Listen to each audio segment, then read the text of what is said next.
Good evening, I'm Jim Lara in Washington. And I'm Robert MacNeil in New York. After tonight's news summary, we have an update on the political crisis in Russia, then a newsmaker interview with the Bosnia peace negotiator Lord Owen.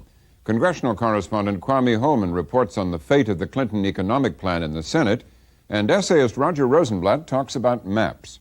Bosnia's Muslim president Izetbegovic today signed an international peace plan for his country. He did so during talks at the United Nations in New York. His agreement makes the Serbs the lone holdout from the plan, which divides Bosnia into 10 semi-autonomous provinces. Bosnia's Croats have already agreed to it. After the day's talks, international mediator Cyrus Vance had this to say to reporters.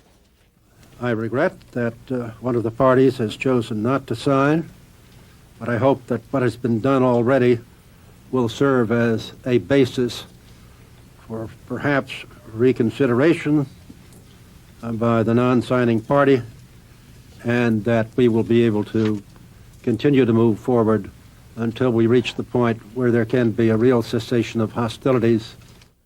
Lord Owen, the other mediator, will be with us later in the program. Meanwhile, the commander of United Nations forces in Bosnia went to the Serb capital Belgrade for urgent talks with President Milosevic. We have a report narrated by David Simmons of Worldwide Television News. Once again, the UN commander found his plans frustrated. He'd hoped to arrive in Belgrade by mid-morning, but stuck at the Bosnian-Serb border, it was feared his meeting with Serbian leader Slobodan Milosevic would have to be cancelled. He finally arrived at his destination early evening, determined to demand safety guarantees for Muslim evacuees from Srebrenica, following yesterday's shelling of the town during a UN airlift operation.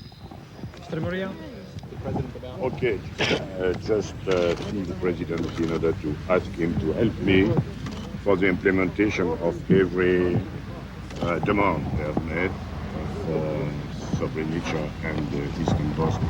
Immediate cessation of hostilities, ceasefire, permanent ceasefire. Milosevic had arrived earlier, but it wasn't clear how he'd react to the requests. Can you do anything to help? And there's the added problem of getting relief through to the people. At least 2 convoys are still stranded at the border town of Mali Zvornik, desperate to get much-needed aid to Sarajevo and Srebrenica. In Somalia, 4,200 U.S. troops are headed south for the port city of Kismayu. The amphibious assault force is being sent from Mogadishu to keep 2 rival warlords away from the contested city.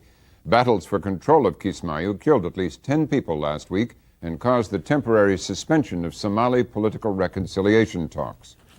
Defendants in the New York World Trade Center bombing pleaded innocent today. Among them was the man flown back to the United States from Egypt yesterday, 33-year-old Mahmoud Abu Halima. He has been described as the central figure in the February 26th blast that killed 6 and wounded more than 1,000. Mohammed Salameh and Nidal Ayad, both 25, entered their pleas in a separate hearing. A 4th man was arrested early today. He was identified as 27-year-old Bilal Al-Kaisi. He turned himself into the FBI last night and will be charged with aiding and abetting the bombing. A 5th man pleaded innocent to obstructing justice in the case. All are being held without bail.